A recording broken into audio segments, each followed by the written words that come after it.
नमस्कार, very warmly welcome to all of you. आप जानते हैं पाकिस्तान के अंदर ऑलरेडी बहुत ज़्यादा इश्यूज चल रहे हैं और पाकिस्तान जो है ऑलरेडी जो है 4 फ्रंट वॉर से घिरा पड़ा है। 2 फ्रंट तो इसके देश में ही है पाकिस्तान के अंदर और 2 फ्रंट बाहर है, जो कि अफगानिस्तान की तरफ से है एंड एक फ्रंट इंडिया की तरफ से है। तो सबसे पहले हम बात करेंगे बलूचिस्तान के बारे में, बलूचिस्तान के अंदर इश्यूज क्या हैं, एंड फिर हम बात करेंगे जो TTP तहरीके तालिबान पाकिस्तान जो है कि पश्तून वाले एरिया में है वहाँ पे क्या इश्यूज चल रहे हैं। फिर उसके बाद अफगानिस्तान एंड देन हम इंडिया के बारे में बात करेंगे, इंडिया और पाकिस्तान के बीच में इश्यूज क्या चल रहे हैं।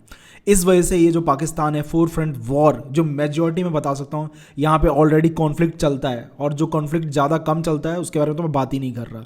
तो सबसे पहले चलते हैं, बात करते हैं बलूचिस्तान वाले इशू के बारे में। देखिए, बलूचिस्तान का इशू बहुत ही यूनिक है एंड बलूचिस्तान के अंदर आप जानते हैं इंसर्जेंट ग्रुप है जो कि पाकिस्तान मिलिट्री आर्मी और वहाँ की जो पुलिस है कंप्लीटली उनको अपोज करती है। बलूचिस्तान लिबरेशन आर्मी है जिसके अंदर इनके 3 ग्रुप है, BLA, BLF एंड BRA, जो कि चाहते हैं कि ऑटोनॉमी, ग्रेटर ऑटोनॉमी, मतलब कंप्लीटली एक अलग देश चाहते हैं एंड नेचुरल रिसोर्सेज। और सबसे बड़ा बवाल तो नेचुरल रिसोर्सेज का, CPEC जो है China Pakistan economic corridor already सबसे बड़ा इशू है, क्योंकि जो चाइनीज़ है ये चाइनीज़ यहाँ पे पूरा का पूरा एक्सट्रैक्ट करते हैं रिसोर्सेज को, और ये जो इकोनॉमिक कॉरिडोर बना है इसका कोई फ़ायदा नहीं है बलूचिस्तान के लोगों के लिए, और बलूचिस्तान के लोगों के पास इसका कोई भी रेवेन्यू नहीं जाता। जो भी रेवेन्यू कमाई होती है या जो भी डेवलपमेंट का जो भी मेजॉरिटी ऑफ सेक्शन है वो बलूचिस्तान के ऊपर पास नहीं जाता, उनके डेवलपमेंट में खर्च नहीं होता, जिसकी वजह से बलूचिस्तान के जो लोग हैं ऑलरेडी हेट करते हैं पाकिस्तान की गवर्नमेंट से। और यूजुअली ये जो पैसा है ये खर्चा करते हैं इस्लामाबाद और अपने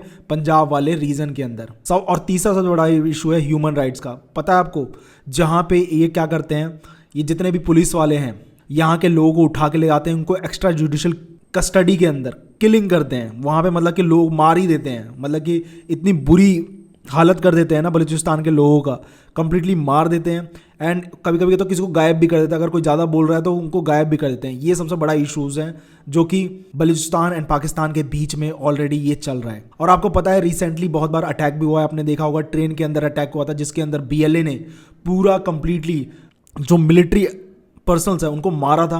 एंड अभी आपने रिसेंटली देखा होगा कि मैं वीडियो डाल दूंगा जिसपे मैंने वीडियो ही बनाया था, वहाँ पे क्या हुआ था कि इन लोगों ने 85% जो BLA ने 85% जो लैंड है बलूचिस्तान का वो डिक्लेयर कर दिया था इंडिपेंडेंट, जिसकी वजह से बलूचिस्तान जो है, बलूचिस्तान लिबरेशन आर्मी है, वो कम्प्लीटली अलग देश मांगने लग गए थे और उन्होंने अपील भी की थी इंडिया से कि वो उनके क्लेम को माने, इंटरनेशनल जो कम्युनिटी है वो भी माने, क्योंकि इनका जो लैंड पे पूरा कंट्रोल है एंड एडमिनिस्ट्रेशन भी यही चला रहे हैं। जुलाई 2026 में मल्टीपल अटैक हुए थे जहां पे 42 किलिंग हुई थी सिक्योरिटी पर्सनल की। आप ये आर्टिकल भी देख सकते हैं। ये पाकिस्तान से 42 security personnel killed in Balochistan attack this week. तो ये मतलब कि वेरियस अटैक होते रहते हैं बलूचिस्तान एंड पाकिस्तान के बीच में, तो ये कोई नई बात नहीं है एंड ये सब चलता ही रहता है।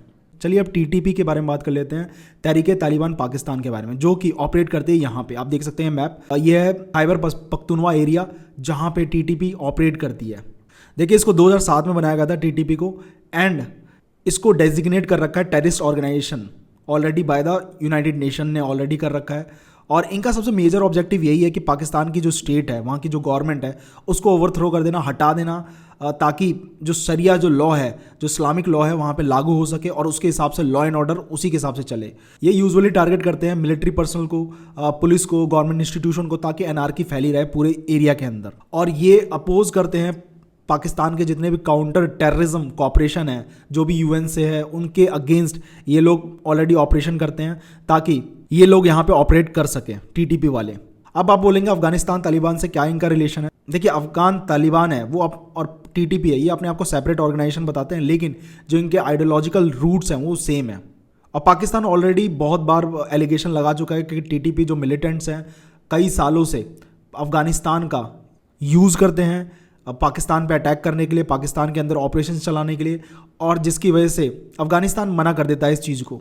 और आपने रिसेंटली देखा होगा 24 जुलाई की बात है, यहाँ पे क्या हुआ था कि TTP वालों ने 15 सिक्योरिटी पर्सनल को उड़ा दिया था सुसाइड बॉम्बिंग से, जिसकी वजह से पाकिस्तान के अंदर जो खैबर पख्तूनवा एरिया है, जो ट्राइबल एरिया है, वहाँ पे बहुत ज़्यादा अनार्की फैली रहती है। तो आप सोचेंगे कि TTP जो है इतना मेजर थ्रेट क्यों है। देखिए, सबसे इंपॉर्टेंट चीज़ है कि अफगानिस्तान पाकिस्तान बॉर्डर पे एक सेफ हेवन की तरह यूज़ करते हैं खैबर पख्तूनवा एरिया, जिसकी वजह से वहाँ पे ऑलरेडी एनार्की फैली रहती है।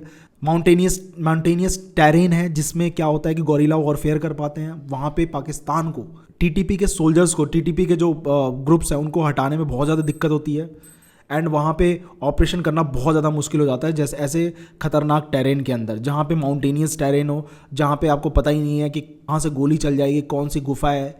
एंड इस सिचुएशन में कोई भी मिलिट्री आर्मी जो है वो ऑपरेट सही से नहीं कर सकता। और सबसे बड़ी चीज़ क्या है, इनके पास लोकल नेटवर्क बहुत तगड़ा है जिससे इनको प्रॉपर इन्फॉर्मेशन रहती है कि मिलिट्री जो पर्सनल्स हैं वो कहाँ पे हैं, कौन सा ऑपरेशन चला रहे हैं, क्या छानबीन कर रहे हैं, क्या कर रहे हैं, इनको सब पता रहता है, जिसकी वजह से ये टीटीपी वाले जवाब अच्छे से दे पाते हैं पाकिस्तानियों को।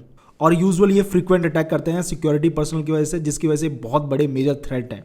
चलिए अब बात करते हैं पाकिस्तान एंड अफगानिस्तान के इशू के बीच में। देखिए पाकिस्तान और अफगानिस्तान के बीच में वेरियस इश्यूज हैं।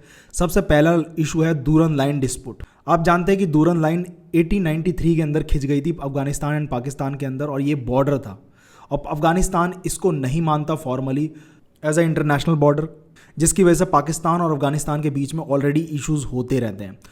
दूसरा इशू सबसे बड़ा है कि टीटीपी के लिए मैंने आपको बताया, तहरीके तालिबान पाकिस्तान जो है उसको सेफ हेवन यूज़ करता है अफगानिस्तान के एरिए को, वहाँ पे प्लानिंग करता है और पाकिस्तान के अंदर अटैक करता है। और आपको मैंने बताया था कि अभी रिसेंटली अटैक भी हुआ था, सुसाइड अटैक।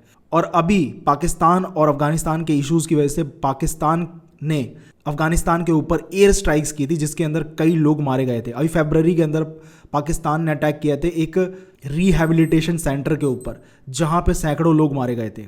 सबसे बड़ा इशू तो रिफ्यूजीज इशू है, ह्यूमैनिटेरियन इशूज़ हैं, जहाँ पे पाकिस्तान जो है मिलियंस ऑफ अफगानिस्तानियों को जगह देता है वहाँ पे रहने के लिए, और जिसकी वजह से पाकिस्तान हमेशा परेशान रहता है। और इस परेशानी की वजह से पाकिस्तान ने बहुत सारे रिफ्यूजीज़ जिनके पास प्रॉपर डॉक्यूमेंट नहीं है वापस अफगानिस्तान के अंदर भेज दिया, तो जिसकी वजह से पाकिस्तान और अफगानिस्तान के बीच में हमेशा टेंशन बनी रहती है। तो ये सबसे बड़े इश्यूज़ हैं जो अफगानिस्तान एंड पाकिस्तान के बीच में हैं, जो कि हमेशा वॉर की सिचुएशन बनी रहती है। अभी रिसेंटली भी आपने देखा होगा कि अफगानिस्तान एंड पाकिस्तान के बीच में वॉर हो गया था एंड काफ़ी लोग मारे गए थे अफगानिस्तान और पाकिस्तान दोनों के।